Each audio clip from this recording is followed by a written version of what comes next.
السلام علیکم ورحمۃ اللہ وبرکاتہ۔ الحمدللہ وکفا والصلاة والسلام علی عبادہ الذین اصطفی، اما بعد۔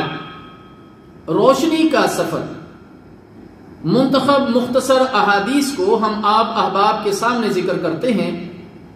اللہ تعالیٰ جل شانہ سے دعا ہے کہ اللہ تعالیٰ ہمیں سمجھنے اور عمل کرنے کی توفیق عطا فرمائے۔ مظلوم کی بد دعا سے بچو۔ اللہ کے رسول صلی اللہ علیہ وسلم نے ارشاد فرمایا، تم مظلوم کی بد دعا سے بچو، بے شک وہ بادلوں سے اوپر اٹھائی جاتی ہے۔ اور اللہ تعالیٰ فرماتے ہیں، مجھے میری عزت اور عظمت کی قسم، میں ضرور تیری مدد کروں گا، اگرچہ اس میں تھوڑی تاخیر ہی کیوں نہ ہو۔ مسند احمد۔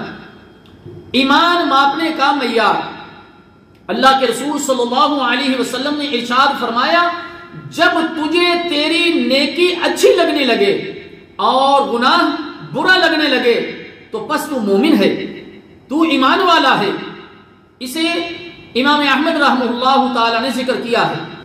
جب تم میں سے کوئی نماز پڑھنا بھول جائے یا نماز کے وقت میں سوتا رہ جائے تو جس وقت اس کو یاد آئے تو فوراً نماز کو پڑھنا چاہیے۔ اسے امام ترمذی رحمہ اللہ تعالی نے ذکر کیا ہے۔ سب سے بڑا گناہ کون سا ہے؟ اللہ کے رسول صلی اللہ علیہ وسلم نے ارشاد فرمایا، اکبر الکبائر الاشراک باللہ وقتل النفس وعقوق الوالدین وشہادت الزور۔ اللہ کے ساتھ شرک کرنا سب سے بڑا گناہ ہے۔ نمبر 2، کسی جان کو قتل کرنا۔ نمبر 3، والدین کی نافرمانی کرنا۔ اور نمبر 4، جھوٹی گواہی دینا۔ کبیرہ گناہوں میں سے یہ بڑے گناہ ہیں۔ امام بخاری رحمہ اللہ تعالی نے اس کو ذکر کیا ہے۔ اچھے اخلاق والا ہی کامل مومن ہے۔ اللہ کے رسول صلی اللہ علیہ وسلم نے ارشاد فرمایا، اللہ تعالیٰ جل شانہ عاجزی اور انکساری کا حکم دیتا ہے۔ اللہ کے رسول صلی اللہ علیہ وسلم نے ارشاد فرمایا، بے شک اللہ تعالیٰ نے میری طرف وحی نازل کی کہ انکساری اختیار کروں، یہاں تک کہ تم میں سے کوئی ایک دوسرے پر بالکل سرکشی نہ کرے۔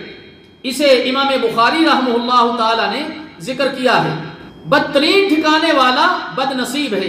اللہ کے رسول صلی اللہ علیہ وسلم نے فرمایا، قیامت کے روز اللہ تعالیٰ کے ہاں اس بندے کا بدترین ٹھکانہ ہوگا جسے لوگ اس کی بےہودگی کی وجہ سے چھوڑ دیں، یعنی اس کی فحاشی کی وجہ سے، اس کے بےہودہ کاموں کی وجہ سے، اس کے گندے کاموں کی وجہ سے اس سے کنارہ کشی اختیار کر لیں۔